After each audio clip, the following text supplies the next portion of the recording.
Kita lanjut dengan namanya proses enkulturasi ya. Jadi tadi kita sudah bicara tentang internalisasi, tentang sosialisasi, maka sekarang enkulturasi. Apabila internalisasi lebih ke dalam, prosesnya psikologis, sosialisasi lebih pada proses interaksi. Nah, enkulturasi ini sebenarnya sama juga, dia belajar dari awal hidup ya, dari mulai kanak-kanak, remaja, dewasa, tua, dan akhirnya meninggal. Dia mempelajari ini ya, apa tentang ini kebudayaan masyarakat ya. Kalau tadi lebih pada belajar merasakan, belajar bersikap, bertingkah laku ya, berinteraksi, maka ini yang disebutnya proses pembudayaan. Jadi dia mempelajari seluruh budaya itu, dia mencoba menyesuaikan dengan nilai. Nah, sini ada masalah nilai di sini.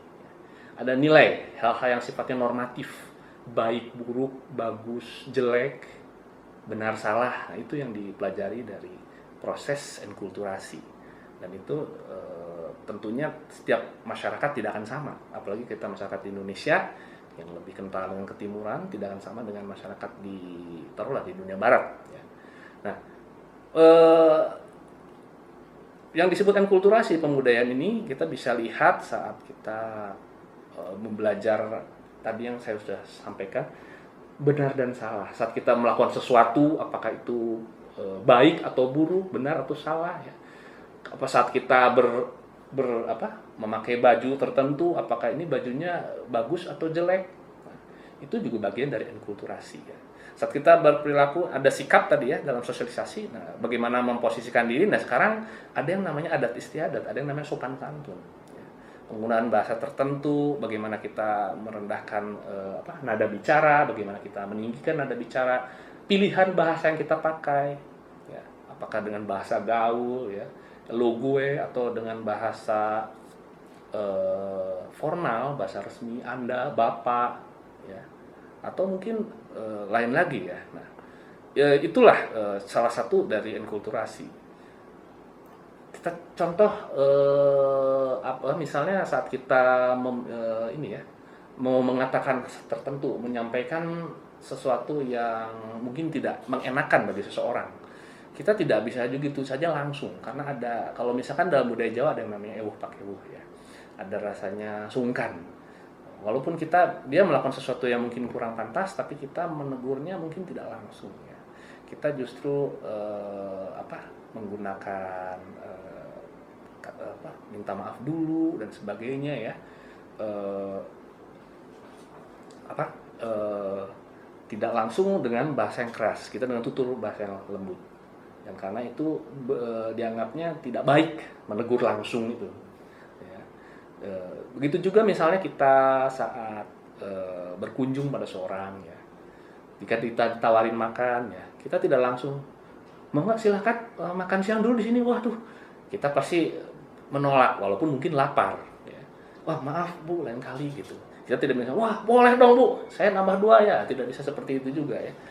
Ya mungkin itulah nilai, karena mungkin di tempat lain itu biasa, di masyarakat lain kita biasa, begitu kita minta makan dong, oh nggak masalah. Atau biasanya mereka nggak nawarin makan, tuan rumahnya di sana biasa. Justru di kita walaupun nggak ada niat menawarkan makan, kita tawarkan makan. Ada yang namanya courtesy ya, sopan santun seperti itu. Nah, itu bagian dari proses enkulturasi yang harus dipelajari dan dipahami ya.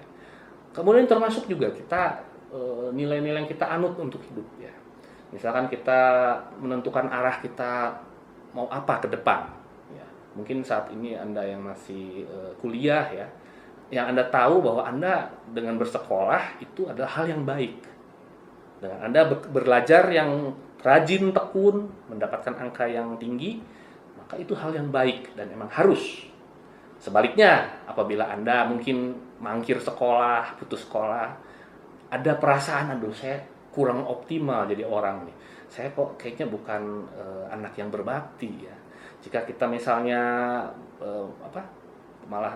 harusnya bersekolah, harusnya belajar yang rajin, kita tidak melakukan itu, ada perasaan berdosa. Itu juga bagian dari proses enkulturasi ya. Begitu setelah Anda lulus sekolah ya, Anda juga mulai ada kepikiran, ada di dalam kepalanya bahwa sudah lulus ini saya harus bekerja menghasilkan uang sendiri ya, dan juga bahkan harus bisa membiayai keluarga saya. Nah, jika Anda tidak begitu, Anda merasa dosa. Nah, itu bagian dari enkulturasi ya. Jadi mempelajari nilai yang baik dan benar ya, dan sebagainya. Nah, itu dia sebagai contoh enkulturasi ya. Maka dan pastinya proses enkulturasi ini tidak akan sama pada masyarakat dengan latar budaya yang berbeda.